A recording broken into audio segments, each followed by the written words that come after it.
Génesis capítulo 4, a partir del versículo 3, dice así: Y aconteció andando el tiempo que Caín trajo del fruto de la tierra una ofrenda al Señor.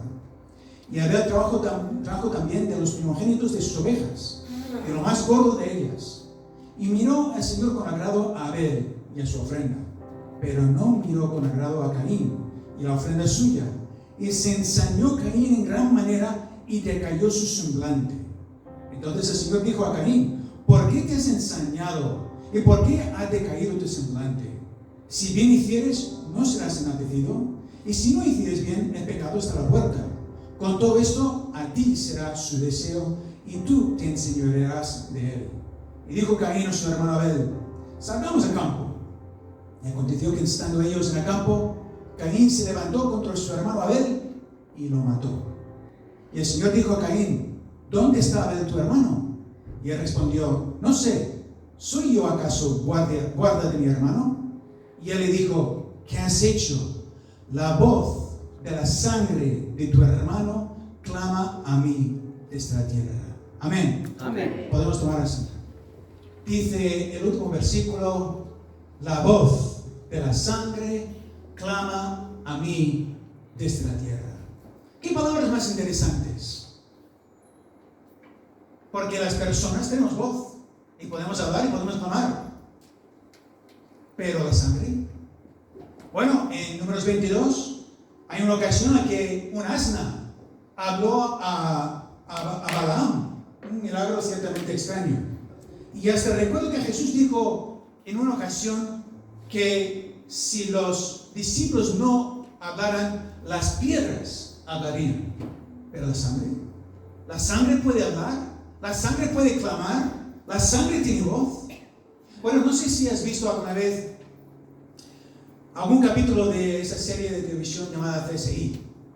La verdad es que a veces son demasiado gráficos en este programa y las imágenes pueden herir tu sensibilidad. Por eso no lo sabemos ver, mi esposa y yo, pero alguna vez lo pusimos hace tiempo. Y recuerdo que uno de los investigadores llegó a decir a uno de los implicados: la sangre no miente. La sangre no miente. Gracias, Sara. Porque habían encontrado rastros de sangre en un sitio, porque no es tan fácil eliminarla, y pudieron demostrar la culpabilidad de una persona por esa sangre encontrada. Porque la sangre no miente. Por tanto, no te extrañes si la Biblia dice que la sangre habla y que su palabra es veraz, porque hasta nuestro mundo postmoderno está de acuerdo con la idea de que la sangre habla y no miente. Hoy vamos a considerar 3 clases de sangre. 3 clases de sangre que corresponden a las 3 personas que están directa o indirectamente involucradas en este suceso. 3 clases de sangre que nos hablan, que claman a nosotros. Así pues, empecemos por la sangre de Caín. Y de Caín tenemos que admitir que era una persona de sangre caliente, ¿verdad? Tal como hemos leído, Caín era primogénito de Adán y Eva. Y Abel, su hermano menor, ambos trajeron una ofrenda delante de Dios. Como Caín era el labrador de la tierra, él trajo del fruto de la tierra una ofrenda al Señor, de lo que él había trabajado y preparado con el sudor de su frente. Y como Abel era pastor de ovejas, él trajo lo más gordo de su rebaño para ofrecer al Señor, de lo que él había cuidado y alimentado con esmero. El libro de Génesis es el libro de las primeras cosas: el primer hombre, la primera mujer, el primer pecado, etc. Y además de los primeros hijos que nacieron en la tierra, una vez expulsados de Edén, aquí tenemos la primera ofrenda a Dios. Una ofrenda doble, como he visto. Por una parte, lo mejor de la labranza, y por otra parte, lo mejor de las ovejas. Y según hemos leído, Dios recibió con agrado la ofrenda de Abel, pero no le agradó ni aceptó la ofrenda de Caín. ¿Por qué? ¿Por qué no le agradó?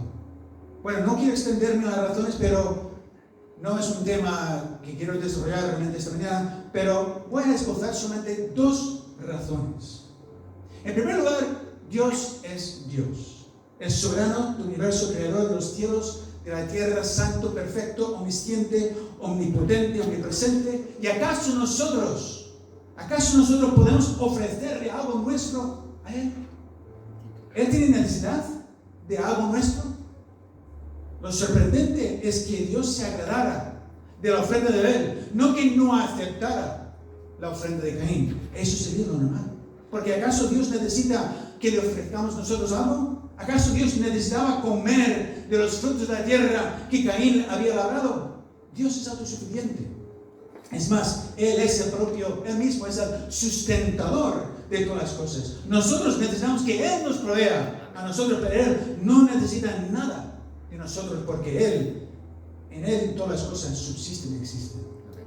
Por tanto, en primer lugar, Dios le pone a Caín en su sitio y le está recordando que Él es el Creador, Él es Dios y que Caín depende absolutamente de Él para todo, no viceversa.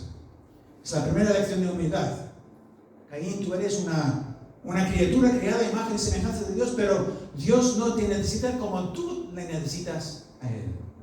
Primera lección. La segunda lección de humildad: tus frutos, Caín, y tu trabajo son minúsculos delante de Dios, y además manchados con tu orgullo, vanagloria y muchos otros defectos. Porque ¿qué pretendía Caín con su ofrenda? ¿Quizás impresionar a Dios con todo lo que él había labrado en la tierra? Mira, Dios, todo lo que te ofrezco, mira cuánto te ofrezco, lo mejor de mi labranza. Dios no está impresionado. No está impresionado por nuestras buenas obras. ¿Acaso se impresiona un elefante de las migas que levante una hormiga?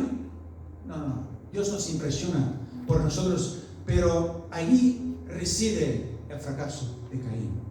Porque a Dios no le impresiona nuestra caridad, ni nuestro trabajo social, ni los largos rezos que podamos repetir, ni caminar descalzo hasta un lugar lejano. ¿Acaso podemos nosotros impresionar a Dios con algo supuestamente bueno en nosotros? Ciertamente, hasta nuestros mejores actos están manchados por el egoísmo, el interés y la vanagloria, según reza Isaías 64:6. Así que no es de extrañar que Dios no aceptara la ofrenda de Caín. Luego hablaremos de la ofrenda de Abel y por qué Dios aceptó su ofrenda. Pero primero, veamos la reacción de Caín. El versículo 5 dice: y se ensañó Caín en gran manera y decayó su semblante. Otras versiones dicen que esto enfureció a Caín.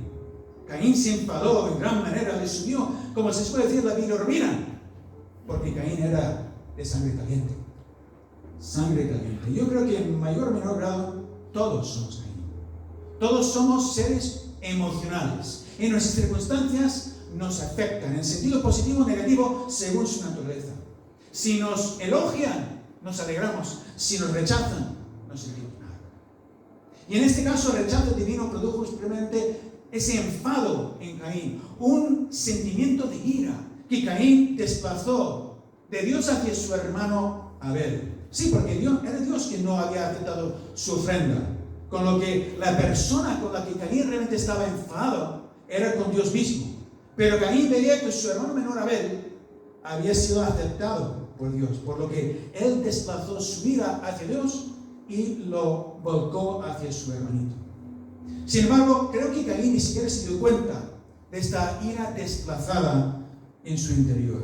Y como tú y yo muchas veces no sabemos por qué estamos enfadados, o deprimidos, o ansiosos, o cualquier otro sentimiento negativo, cuán importante es reconocer nuestros sentimientos y analizarlos debidamente, porque a lo mejor descubrimos que no estamos enfadados con nuestro hermano o con nuestra hermana, o con nuestros padres o con el vecino, sino que realmente estamos enfadados con el Señor.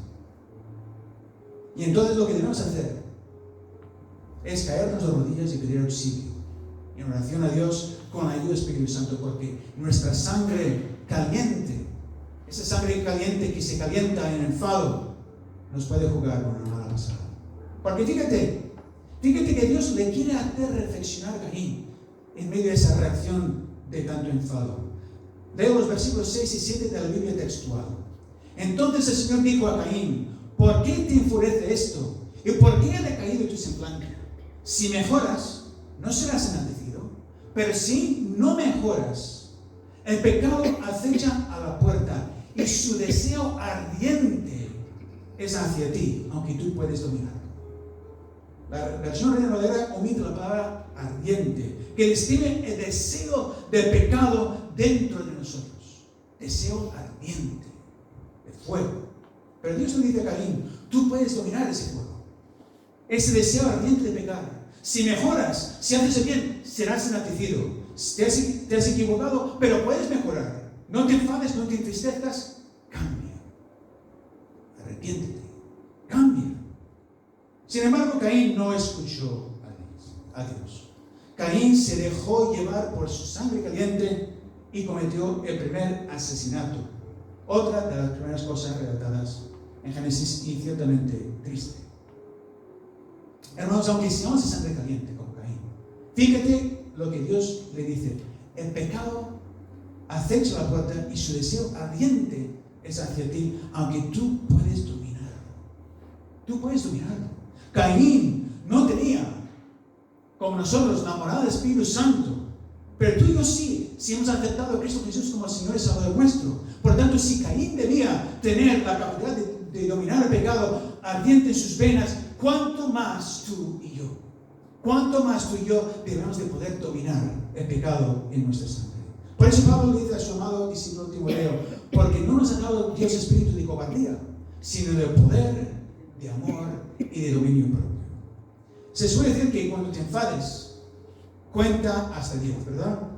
Está bien, pero yo digo que cuando te enfades, mejor cuénteselo al Señor 10 veces. Y pide al Espíritu Santo que te muestre la verdadera razón de tu enfado. ¿Por qué realmente estás enfadado? ¿Dios te ha decepcionado? ¿Estás enfadado porque Él no ha cumplido su parte según tu perspectiva?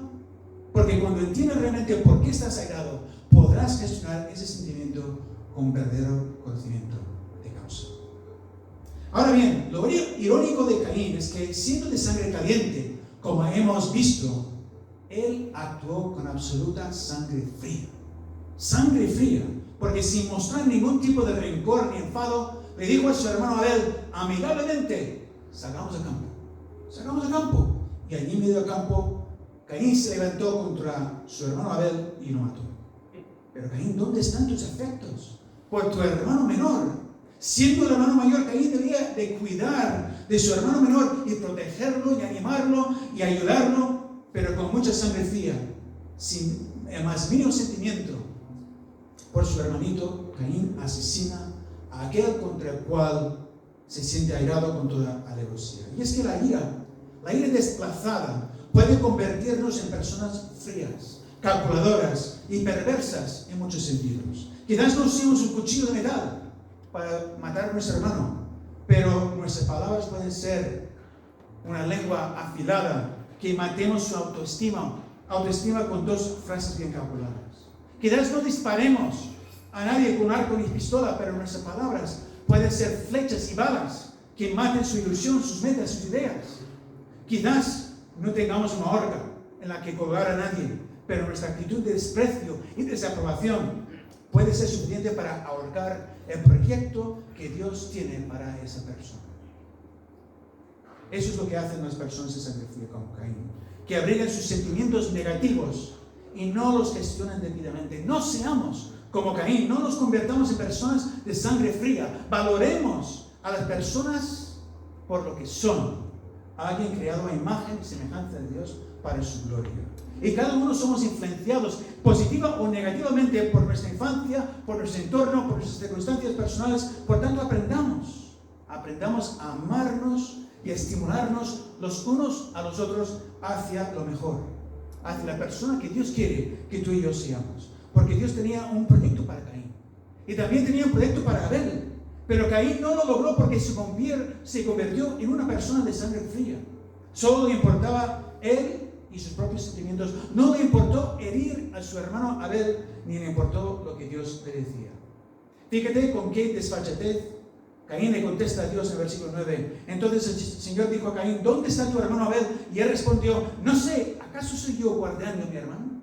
Pues sí. ¿Cómo puedes responder así a Dios? Caín, estás mintiendo. a decir que no sabes dónde está tu hermano y estás eludiendo tu responsabilidad de hermano mayor porque sí que eres guardián de tu hermano.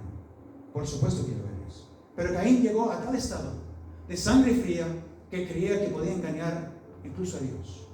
Que su pecado no se había descubierto y que él sabía con responsabilidad. Y eso es lo que piensa mucha gente hoy en día. Que pueden engañar a su mujer, o que pueden robar a Hacienda, o que pueden abusar de su autoridad, o que pueden manipular la verdad y que no pasa nada. Pero déjame decir que sí que pasa. Sí que pasa. Como diría el apóstol Pablo a los Gálatas, no os engañéis, Dios no puede ser burlado, pues todo lo que el hombre sembrare, eso también segará. No, Dios no puede ser burlado, y aunque la retribución de pecado tardare, por pura misericordia de Dios, ciertamente llegará en su justo momento. Así pues, todavía estamos todos a tiempo de arrepentirnos si estamos cometiendo algún tipo de pecado. Hoy es día de salvación, hoy es día de recapacitar sobre nuestros caminos. Estamos enfadados con alguien, recapacitemos, porque realmente Dios no quiere eso para nuestras vidas. Estamos caminando hacia la perdición como Caín, dejándonos llevar por el pecado y convirtiéndonos en una persona en sangre fría. Pues no sigamos por ese camino, cambiemos de dirección y dejemos que el Espíritu Santo nos guíe en el camino de la vida. Luchemos contra la sangre fría y luchemos contra la sangre caliente que corre por nuestras venas. Los extremos nunca son buenos. El término medio es lo que siempre se busca: el amor fraternal, la templanza, la paciencia. Caín es un ejemplo para no seguir, una advertencia para todos de que uno debe evitar. Su sangre caliente y su sangre fría nos hablan y claman para que no sigamos sus pisadas. Muy bien, de la sangre de Caín podemos pasar ya a considerar la segunda sangre que nos habla en esta mañana, la sangre de Abel. Versículo 10 dice: pero él, Dios, dijo: ¿qué has hecho? La voz de la sangre de tu hermano clama a mí desde la tierra. No, Caín no podía engañar al Señor porque Dios tiene ojos y oídos hasta debajo de las piedras. Así que el homicidio de Caín queda descubierto porque la sangre de Abel, su hermano, le delata. ¿Y qué clase de sangre era la de Abel? Pues la respuesta está en el Nuevo Testamento. Jesús dice a los escribas y fariseos en Mateo 23: para que venga sobre vosotros toda la sangre justa que se ha derramado sobre la tierra, desde la sangre de Abel, el justo, hasta la sangre de Zacarías, hijo de Berequías, a quien matasteis entre el templo y el altar. Jesús utiliza el adjetivo de justo para Abel y califica su sangre de justa, igual que la sangre de todos los profetas que murieron como mártires. Así que Abel tenía sangre justa. ¿Por qué era la sangre justa? Pues volvamos a la ofrenda que él ofreció, la más gorda de sus ovejas, ¿verdad? ¿Acaso Dios necesitaba ese sacrificio de ovejas? No, igual que no necesitaba comer de los frutos de la tierra que Caín ofreció, tampoco necesitaba que Abel ofreciera sus ovejas.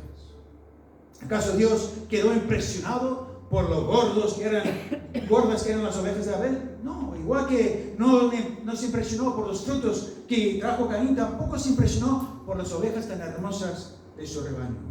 Entonces, ¿por qué Dios se agradó de la ofrenda de Abel? Muy sencillo. Porque Dios se agrada de la fe. Como reza Hebreos 11:6, pero sin fe es imposible agradar a Dios. Sin fe es imposible. Es la fe. La fe no es una cuestión solamente de creer en Dios. Caín también creía en Dios. Es de creer a Dios. La fe dice lo mismo que Dios dice y hace lo mismo que Dios hace. Eso es fe. Caín y Abel escucharían una y otra vez de sus padres Adán y Eva cómo fueron expulsados del huerto de Edén, pero vestidos con las túnicas de pieles que Dios mismo había fabricado para ellos, según consta en el capítulo anterior, Génesis 3:21. Esas túnicas de pieles provenían de animales muertos que fueron sacrificados para cubrir la desnudez de Adán y Eva. Así que Abel entendió el mensaje. Entendió el mensaje que Dios había transmitido a sus padres con ese sacrificio. Era necesaria la muerte de un sustituto para que el pecado de la humanidad pudiera ser expiado y su deuda saldada. Eso es lo que entendió Abel. Esa es la clase de fe que tenía Abel. Es con esa fe que Abel ofreció sus ovejas en el sacrificio a Dios. Y es por esa fe que Jesús llama a Abel el justo y califica su sangre de justo. Como dice el profeta Habacuc, mas el justo por su fe vivirá. Abel no era mejor que Caín. Igualmente era un pecador como todos nosotros. Pero Abel tuvo fe y actuó en consecuencia, cosa que le faltó a Caín. Y por eso Abel fue acepto y su sangre era justa por su fe. La pregunta es, para ti y para mí, ¿es nuestra sangre justa como la de Abel? ¿Tenemos sangre justa?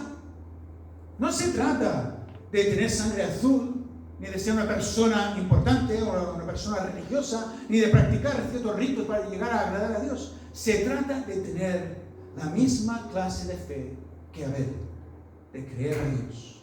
Porque Dios se ha revelado posteriormente que esos animales sacrificados apuntaban al supremo sacrificio de Cristo Jesús en la cruz de Calvario. No importa lo mucho o lo poco que puedes entender. Abel podía entender muy poco. No importa lo mucho o lo poco. Lo importante es tu decisión de creer a Dios. De creer lo que Él dice en su palabra. Eso es lo que marca la diferencia entre Caín y Abel. Entre una persona abocada a la perdición como Caín y una persona justa como Abel. Así pues, si hay aquí esta mañana alguna persona que todavía no tiene esa sangre justa de Abel corriendo por sus venas, le invito a creer a Dios. Porque de tal manera amó Dios al mundo que ha dado a su Hijo unigénito para que todo aquel que en él cree no se pierda, mas tenga vida eterna. Si crees esto, si crees que Dios envió a su Hijo, Cristo Jesús, para que muriera por ti en tu lugar, en esa cruz, entonces tú tienes la misma clase de fe que tenía Abel. Y si crees, la pregunta es si actúas en consecuencia y vives una vida consagrada a su voluntad. Porque la fe que no actúa en consecuencia es una fe muerta. Esa es de todo la vida cristiana. Albergar la verdadera fe en el corazón y manifestar esa fe con una vida consecuente. Ahora bien, la sangre de Abel era justa, pero sin embargo su sangre fue derramada injustamente. Porque Caín no tenía ningún derecho de matar a su hermano por muy mal que se sintiera. Caín actuó con premeditación y alevosía a decirle a su hermano que salieran al campo para luego allí, en ese lugar apartado donde nadie podía verlos, levantar su mano contra él y matarlo. Qué injusticia tan grande, ¿verdad? Qué pérdida tan grande para la humanidad. Abel hubiera dejado una descendencia justa y habría enseñado a sus hijos a tener fe en Dios. Y sus hijos habrían enseñado así a sus nietos y bisnietos y así sucesivamente. Qué pena haber perdido ese linaje de Abel en este mundo. Y además el asesinato se llevó a cabo de una forma tan escondida. Ahora, ¿quién se iba a percatar del crimen de Caín? Adán y Eva no lo podían saber. ¿Cómo se iba a hacer justicia a Abel? No había ningún testigo de lo que Caín había hecho y nadie lo podía delatar. Sin embargo, sí que había alguien que lo podía saber. Dios mismo. Pero Dios dijo, ¿qué has hecho? La voz de la sangre de tu hermano clama a mí desde la tierra. Ahí está esa sangre inocente derramada en la tierra que levanta su voz desde la tierra y es escuchada en el cielo. La voz de la sangre de Abel es escuchada en el cielo. Fíjate que no es Abel quien levanta su voz desde la tumba para pedir justicia, sino la sangre justa que ha sido derramada injustamente. Y esto me hace pensar en las injusticias que tú y yo podamos sufrir a lo largo de la vida. Cuando alguien nos hiere, nos hace daño y nos hace sangre en algún sentido, es la propia herida, la propia sangre justa la que clama a Dios por justicia. No tenemos que ser nosotros. Por supuesto que hacemos bien en orar, pedir a Dios que nos ayude en nuestra aflicción, pero no hace falta que le pidamos por justicia. No. Más bien debemos pedir a Dios que sane nuestro corazón y nos ayude a perdonar a nuestros ofensores. Porque si alguien te ha hecho algún mal, no te preocupes por ninguna venganza, ni pides por justicia. Dios mismo dice, la venganza es mía. Mía es la venganza. El propio mal que has sufrido clamará al cielo por justicia y tarde o temprano Dios responderá a ese reclamo en su justa medida. No se nos dice cuánto tiempo pasó entre el asesinato de Abel y la conversación posterior de Dios con Caín. Podrían haber sido horas, días, semanas, años, no lo sabemos. Lo que sí sabemos es que Dios le dio la oportunidad a Caín de reflexionar sobre lo que había hecho para arrepentirse y cambiar de actitud. Y es por eso que Dios muchas veces no interviene de forma inmediata cuando nosotros sufrimos alguna injusticia, porque da tiempo a los pecadores de reflexionar y arrepentirse de sus pecados, porque eso es lo que busca Dios. Pecadores arrepentidos. Todos somos pecadores y todos ofendemos. Lo importante es darnos cuenta de nuestros errores, arrepentirnos de ellos y cambiar nuestros errores con la ayuda del Espíritu Santo. Y si nosotros somos la parte ofendida, tengamos consuelo a saber que la sangre justa es la sangre la que clama a Dios desde la tierra y es escuchada en el cielo. Por último, vemos la sangre de una tercera persona implicada en este relato. Hemos visto la sangre de Caín, hemos visto la sangre de Abel. Pero quizás te preguntes por qué Dios permitió que Caín matara a su hermanito menor. Fue un crimen muy grave que Dios podría haber evitado, enviando, por ejemplo, un ángel. En ese momento, cuando Caín se levantó contra su hermano Abel y haber detenido su mano, como hizo cuando Abraham iba a sacrificar a su hijo Isaac, ¿verdad? ¿Por qué Dios no intervino? ¿Por qué Dios no intervino en ese momento? Pues quiere decirte que Dios tiene un propósito en todas las cosas. Y por ejemplo, en este relato, Abel es arquetipo de Cristo Jesús. Abel, el justo, trae una ofrenda delante de Dios y es aceptada, igual que Cristo. Abel, el justo, muere sin haber hecho nada malo, igual que Cristo. La sangre de Abel, el justo, es derramada injustamente sobre la tierra, igual que la sangre de Cristo. Y la sangre de Abel, el justo, clama a Dios, igual que la sangre de Cristo. Pero hay algunas diferencias importantes. Abel murió de forma involuntaria, sin saber que su hermano Caín iba a matarlo. No sabía lo que tramaba contra él. Por eso salió al campo con él tan campante, tan feliz. Pero Jesús sí. Sabía perfectamente lo que los fariseos y el Sanedrín tramaban contra él. Predijo su muerte con meridiana claridad. Y sin embargo, Jesús ofreció su sangre voluntariamente,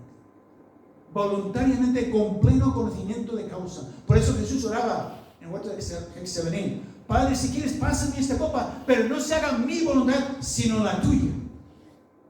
Esa fue la noche en que él fue arrestado y llevado ante los líderes de su tiempo para ser juzgado injustamente y condenado a la crucifixión. Jesús lo sabía perfectamente, pero estaba enteramente consagrado a la voluntad de su Padre Celestial, aunque eso significara sufrimiento. Por eso, en cuanto a Jesús, tenemos que hablar de sangre voluntaria. Él dice: por eso me ama Padre, porque yo pongo mi vida para volverla a tomar. Nadie me la quita, sino que yo de mí mismo la pongo. Tengo poder para ponerla y tengo poder para volverla a tomar. Ahí está nuestro Cristo sufriente, el varón de dolores experimentado en quebranto, como diría el profeta Isaías. Pero él también es el Cristo triunfante, el que entrega su vida en obediencia al Padre para luego volverla a tomar cuando resucita al tercer día. Jesús no solo sabía que le aguardaba la cruz, sino que también sabía que resucitaría después en victoria. Por eso el autor de Hebreos dice: Jesús es el autor y consumador de la fe, el cual por el gozo puesto delante de él sufrió la cruz, menospreciando el oprobio, y se sentó a la diestra del trono de Dios. Jesús ofreció su sangre voluntariamente, porque sabía que esa era la voluntad del Padre y que después resucitaría victorioso por toda la eternidad. Hermanos, fijaros, si Jesús entregó su vida voluntariamente, Él quiere que nosotros hagamos lo propio.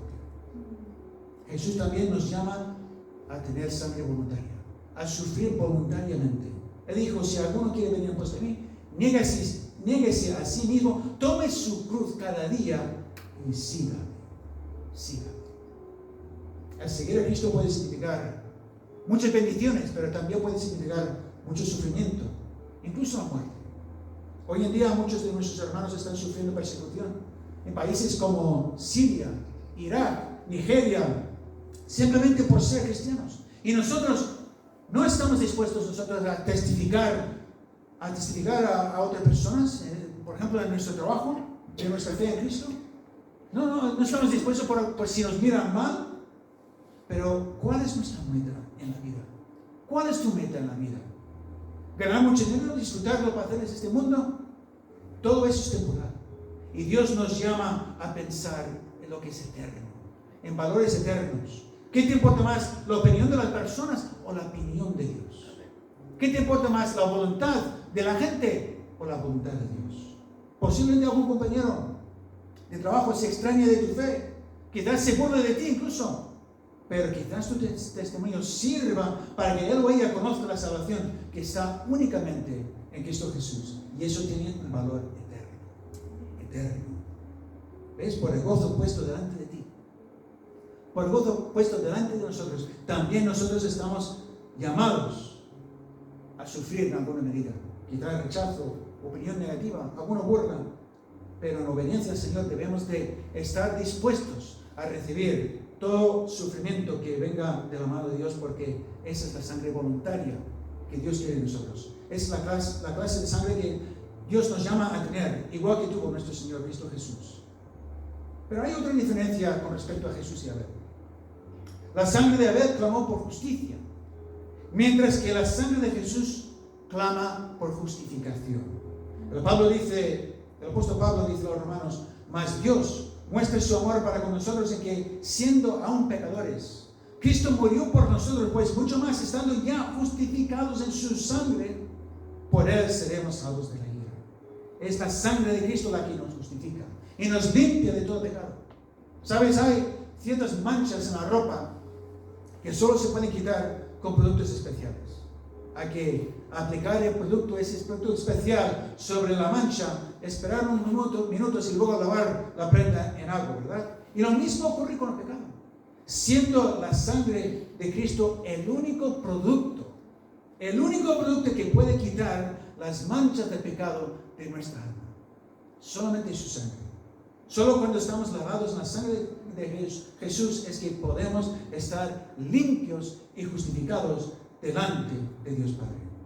Fíjate que la gente al verle a la cruz decía: a otro salvó. ¿Sabes en sí mismo si este es el Cristo, el escogido de Dios? Pero si Él hubiera bajado a la cruz, tú y yo no tendríamos ninguna esperanza de justificación y vida eterna. Ese producto no se habría creado para ti y para mí. Él soportó el dolor, la humillación, la confusión de la gente y todo ese vituperio en obediencia, Padre, por amor a ti y a mí. Como se suele decir, no eran los clavos los que mantuvieron a Jesús en la cruz, sino su amor por ti y por mí.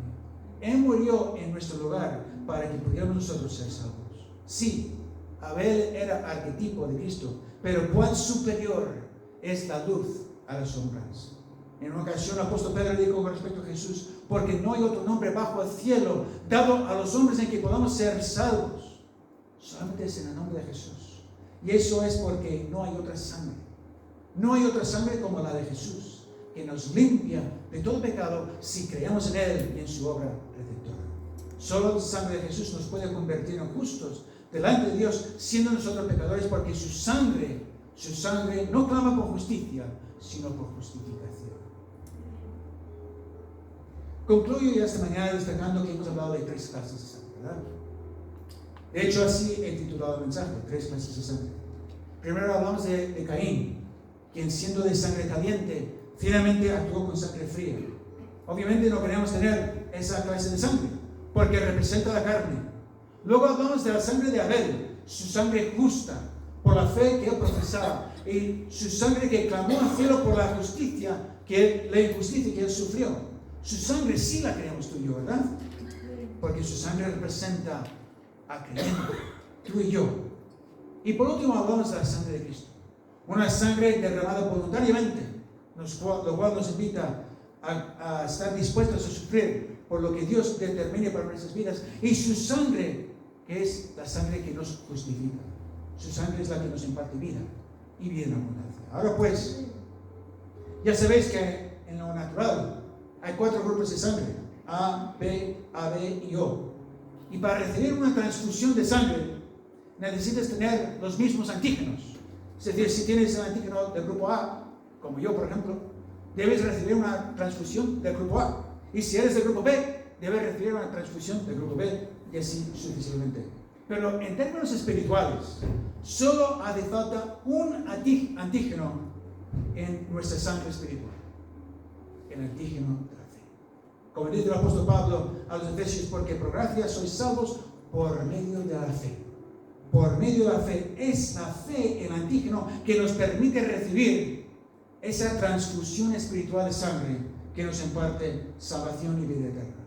Por tanto, podemos concluir que todos, absolutamente todos tenemos la sangre de Caín de forma natural. Esa vieja naturaleza que desobedece a Dios. Esa tendencia pecaminosa en nosotros que es la carne. Pero cuando tenemos fe y creemos en la persona y obra de Cristo y creemos a Dios, en un sentido recibimos una transfusión de la sangre de Cristo, y así nuestra sangre espiritual se parece a la de Abel.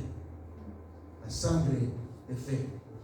Claro, la sangre de Cristo es de una clase muy superior. Y por último, aunque la nueva naturaleza que recibimos de Cristo puede convivir con la vieja, la sangre pura de Cristo debe ir desplazando la sangre de Caín hasta que ésta quede totalmente erradicada de nuestro ser. Claro, esto no va a suceder de forma completa hasta que no estemos con Cristo en el cielo, pero hasta entonces hay en nosotros esta lucha entre la sangre de Caín y la sangre de Cristo que corre por nuestras venas. Si no permitimos que el Espíritu Santo haga su obra completa en nosotros, viviremos en derrota y cosecharemos las tristes consecuencias de esas derrotas. Pero si permitimos que el Espíritu Santo haga su obra vivificadora en nosotros, nos pareceremos a Abel, agradando a Dios en todo lo que hagamos y viviendo una vida victoriosa, una vida de fe, una vida que agrada a Dios. Y aunque suframos algún daño aquí en la tierra, sabremos que nuestra sangre derramada clama por nosotros y que Dios en su soberana voluntad lo tiene todo bajo control, por lo que podremos vivir confiados y avanzar gozosos en el camino que Dios mismo ha trazado para nuestras vidas. La decisión es nuestra: vivir en derrota como Caín o vivir en victoria como Abel. Elijamos con sabiduría. Que Dios bendiga. Amén. Aleluya.